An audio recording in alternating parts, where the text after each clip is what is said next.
सोचिए एक ऐसी मशीन के बारे में जो दिन के 24 घंटे, साल के 365 दिन लगातार काम करती है, और वो भी बिना एक सेकंड रुके। Literally no breaks. आज के इस बायोलॉजी एग्जाम रिव्यू एक्सप्लेनर में हम ह्यूमन हार्ट यानी इंसानी दिल की डिटेल में स्टडी करने वाले हैं। ये एक ऐसा अनस्टॉपेबल इंजन है जो बॉडी के अंदर बस कंटिन्यूसली धड़कता रहता है। तो चलिए बिना टाइम वेस्ट किए इस अमेजिंग बायोलॉजिकल मशीन को और करीब से समझते हैं और एग्जाम की सॉलिड तैयारी करते हैं। Okay, let's dive into this.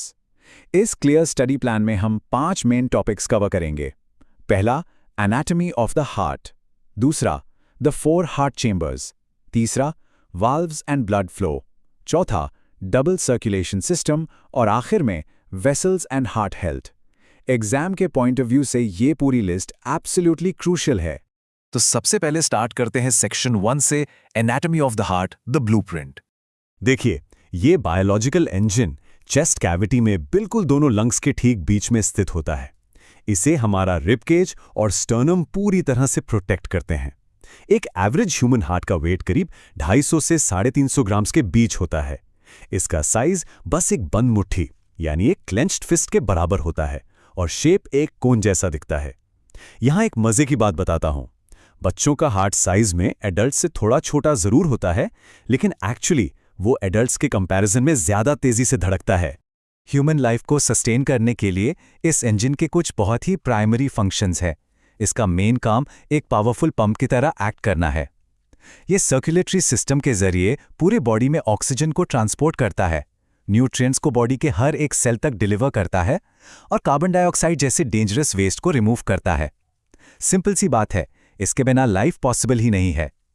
अब आते हैं एग्जाम के एक अगले और बहुत ही क्रूशियल टॉपिक पर। Section 2, the 4 heart chambers, the rooms. इंसानी दिल अंदर से खोखला नहीं होता, बल्कि ये 4 अलग अलग चेंबर्स या रूम्स में डिवाइड होता है। इन चेंबर्स को एक थिक मस्कुलर वॉल, जिसे सेप्टम कहते हैं, अलग करती है ताकि ब्लड आपस में बिल्कुल मिक्स ना हो। एग्जाम के लिए याद रखने की एक बहुत सिंपल ट्रिक है, हार्ट का राइट साइड हमेशा डीऑक्सीजनेटेड ब्लड हैंडल करता है। तो शुरुआत करते हैं राइट एट्रियम से। ये राइट साइड का अपर चेंबर है। पूरी बॉडी से आने वाला डीऑक्सीजनेटेड ब्लड वेना केवा के जरिए सबसे पहले इसी चेंबर में एंटर करता है। And this brilliantly illustrates heart का अगला स्टेप। जब ब्लड राइट एट्रियम से नीचे ड्रॉप होता है तो वो राइट वेंट्रिकल में आता है। ये राइट साइड का लोअर चेंबर है। यहां से इस डीऑक्सीजनेटेड ब्लड को पुल्मोनरी आर्टरी के जरिए लंग्स यानी फेफड़ों की तरफ पंप कर दिया जाता है, ताकि वहां इस खून में फ्रेश ऑक्सीजन ऐड हो सके। अब अपना फोकस शिफ्ट करते हैं लेफ्ट साइड पर, जो प्योर ऑक्सीजनेटेड ब्लड का साइड है। पहला है लेफ्ट एट्रियम। ये लेफ्ट साइड का अपर चेंबर है। जब लंग्स में खून में अच्छे से ऑक्सीजन मिल जाती है तो वो फ्रेश ऑक्सीजन रिच ब्लड सीधा इस लेफ्ट एट्रियम में ही वापस लौट कर आता है। Now what's really interesting about this slide is, यहां से एक बहुत ही कॉमन एग्जाम क्वेश्चन बनता है। लेफ्ट वेंट्रिकल लेफ्ट साइड का लोअर चेंबर है। ये चेंबर ऑक्सीजनेटेड ब्लड को पूरी बॉडी में पंप करता है। और सबसे ध्यान देने वाली बात यह है कि इस लेफ्ट वेंट्रिकल की मस्कुलर वॉल सबसे थिक यानी मोटी होती है। ऐसा इसलिए क्योंकि इसे पूरी बॉडी तक ब्लड पुश करने के लिए सबसे ज्यादा मेहनत करनी पड़ती है। It does the heavy lifting. लेकिन अब यहां एक बड़ा सवाल उठता है, खून इतने ज्यादा प्रेशर के साथ अलग अलग चेंबर्स में पंप हो रहा है, राइट? तो आखिर ऐसा क्या मैकेनिज्म है जो ब्लड को बैकवर्ड फ्लो करने से रोकता है? ऐसा क्या है जो फ्लो को रिवर्स ही नहीं होने देता? इसका परफेक्ट जवाब इस अगले सेक्शन में छुपा है। Section 3, valves and blood flow, doors and plumbing. देखिए, हार्ट के अंदर ना कुछ special built in one way दरवाजे होते हैं जिन्हें हम वाल्व्स कहते हैं। इन डोर्स के 3 मेन टाइप्स होते हैं जिन्हें एग्जाम के लिए बिल्कुल क्लियर रखना है। पहला है ट्राइकस्पिड वाल्व, जो राइट साइड में पाया जाता है।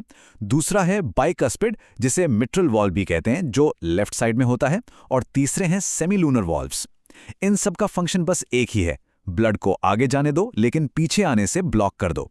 अगर ये स्पेशलाइज्ड वाल्व्स ना हो तो पूरा सर्कुलेशन कंप्लीटली फेल हो जाएगा। तो चलिए अब ब्लड की क्रोनोलॉजिकल जर्नी के पहले हाफ को ब्रेक डाउन करते हैं। Step 1, deoxygenated blood vena cava के थ्रू राइट एट्रियम में एंटर करता है। स्टेप 2, वहां से ये राइट वेंट्रिकल में जाता है। स्टेप 3, यहां से इसे लंग्स में पंप किया जाता है और स्टेप 4 लंग्स के अंदर खून से कार्बन डाइऑक्साइड रिमूव होती है और फ्रेश ऑक्सीजन ऐड की जाती है। लेट्स मूव टू और देखें ये कैसे बॉडी का ऑक्सीजन सप्लाई नेटवर्क बिल्ड करता है।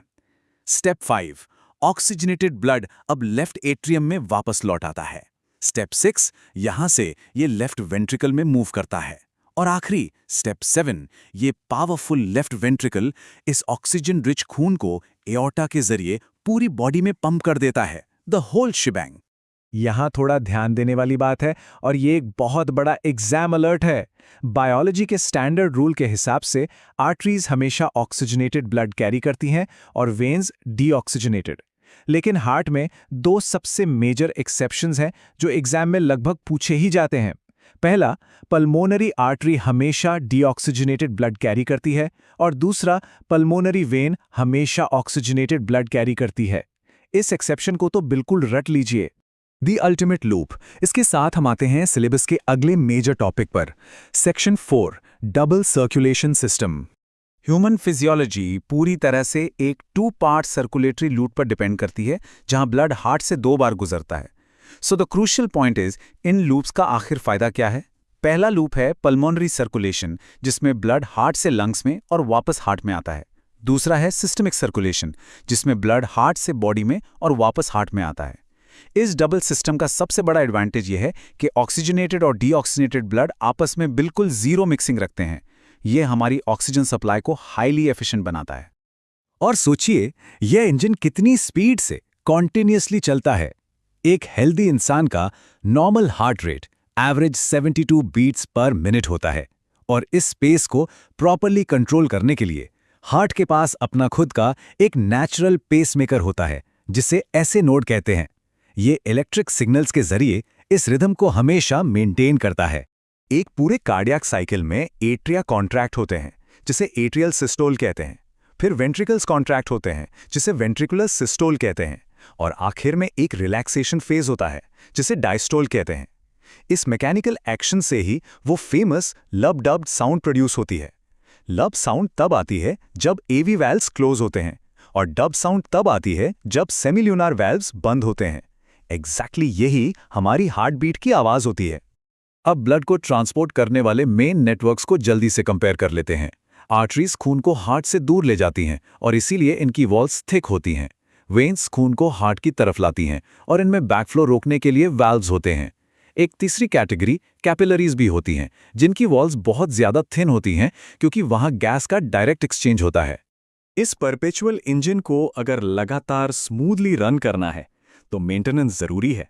तो आते हैं अपने आखिरी टॉपिक पर, section 5 vessels and heart health. इस फाइनल एग्जाम रिव्यू सेक्शन में फाउंडेशंस बिल्कुल क्लियर रखने हैं। इस दिल को हेल्दी रखने के लिए कुछ सिंपल लेकिन नॉन नेगोशिएबल रूल्स हैं। बैलेंस डाइट लेना, डेली बेसिस पर एक्सरसाइज करना, स्मोकिंग से पूरी तरह दूर रहना और स्ट्रेस को सक्सेसफुली कंट्रोल करना। इन फाउंडेशनल हैबिट्स से हार्ट हमेशा फिट रहता है और इंजन बिना रुके चलता रहता है। और आखिर में इस एक्सप्लेनर को खत्म करने से पहले एक सोचने वाली बात, अगर ये अमेजिंग बायोलॉजिकल इंजन बिना एक भी ब्रेक लिए हमारी पूरी लाइफ लगातार काम करता है तो क्या इसे एक्चुअली प्रोटेक्ट करने के लिए काफ़ी मेहनत की जा रही है? इस सवाल को ध्यान में रखिए और अपने बायोलॉजी नोट्स की स्टडी जारी रखिए। अगर ये एग्जाम रिव्यू एक्सप्लेनर यूजफुल लगा तो आगे बढ़ाने के लिए लाइक, शेयर और सब्सक्राइब जरूर करें। मिलते हैं अगले किसी और फैसिनेटिंग टॉपिक के साथ।